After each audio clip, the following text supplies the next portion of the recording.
Ya, jadi selamat pagi Pak Ivan. Perkenalkan nama saya Nicholas Andrean, mahasiswa yang sedang mengambil mata kuliah Etika Rekayasa Teknik, FTI 203 sesi A. Nah, pada kesempatan kali ini saya ingin menjelaskan mengenai analisis timbangan data.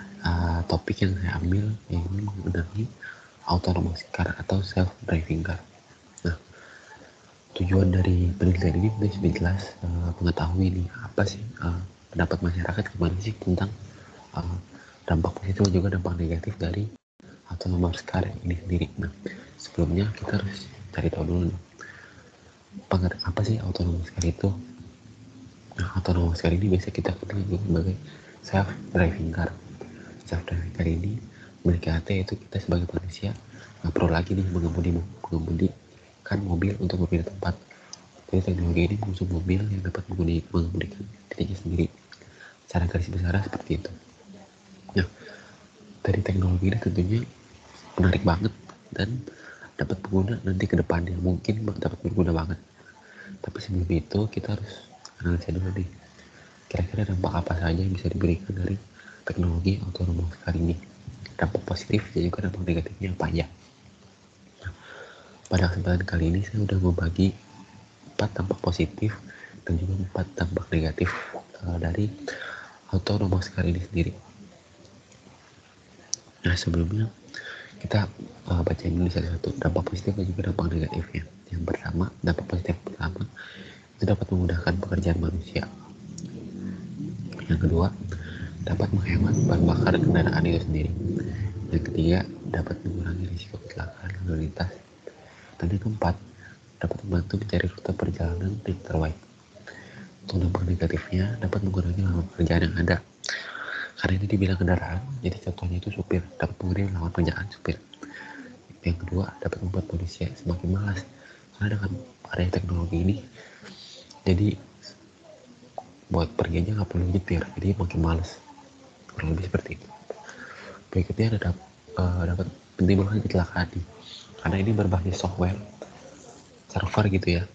Jadi mungkin aja dia error atau gimana, jadi menimbulkan kecelakaan.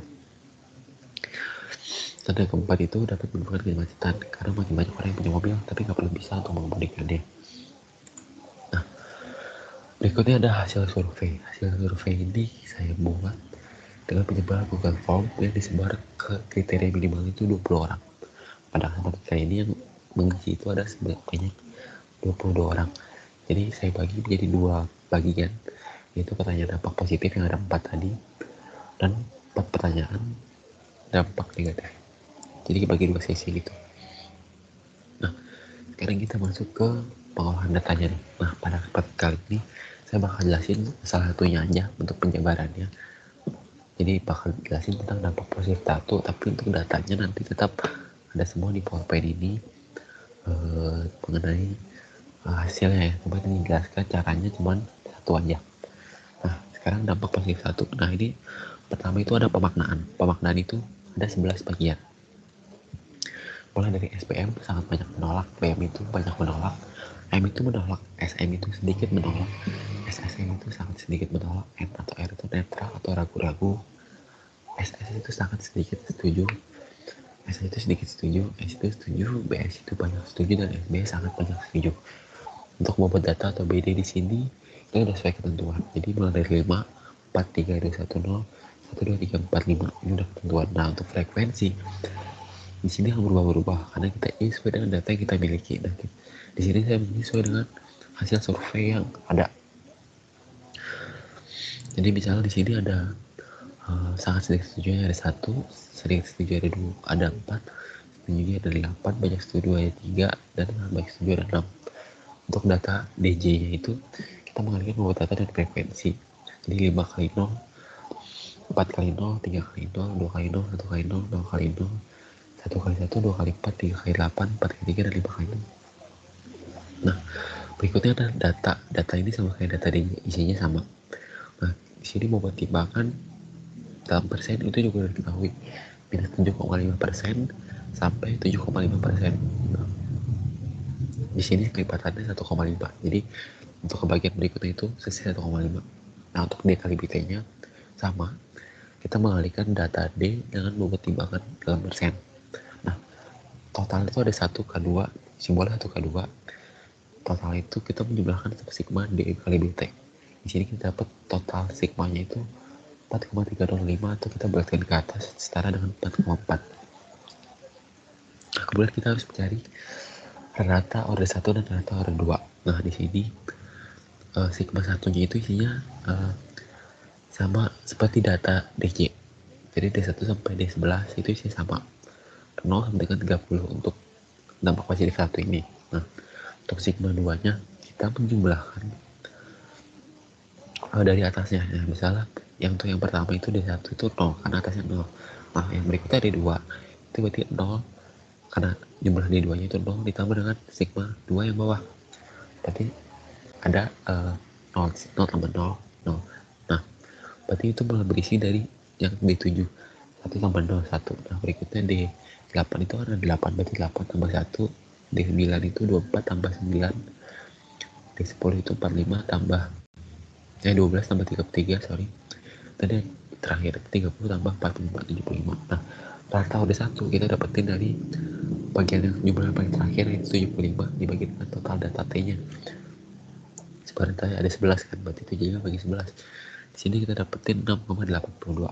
Nah, untuk rata order 2 kita dapetin dari sigma 2-nya total semuanya B 0 tambah 0 tambah 0 tambah 0 tambah 0 tambah 0 tambah 1 tambah 9 tambah 33 tambah 44 tambah 5, total itu 163. Kita bagi dengan rumus ya, T kali T plus 1 bagi 2 yaitu 66. Ini total kita dapetin 2,47.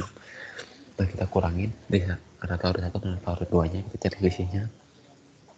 Total ada 4,4. Jadi terbukti sama dengan 1K2 yang sebelumnya.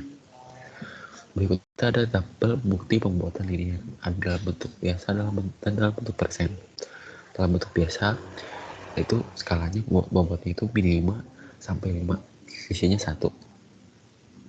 Nah, untuk yang persen cara nyarinya itu bobotnya itu min 5 bagi 66, min 4 bagi 66 dan seterusnya. 66 itu sama seperti yang rata order 2 tadi, jadi T kali T plus 1 dibagi 2. Nah, untuk datanya ini sama seperti yang atas, pakai data yang DJ itu sama, yang bawah juga yang persen. Nah, D kali BT nya juga sama, kita ngalihin data kali bobotnya. Nah, untuk yang nggak dalam persen itu kita harus jumlahin semuanya, kita bagi sama 66. Dan untuk yang persen kita cukup jumlahin aja. Nah, dari keduanya hasilnya itu sama, yaitu 4,4.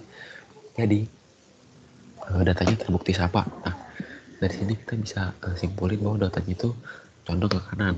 Nah, terus ada perhitungan juga namanya skala kecenderungan. Nah, skala kecenderungan ini kita dapat dari hasil 1K2 dibagi sama rata order satunya. Di sini kita dapetin 0,64. Nah, untuk dikali 5 itu gunanya untuk di kuantitatifkan kembali. Nah, dengan kita juga mencari kecenderungan berat datanya.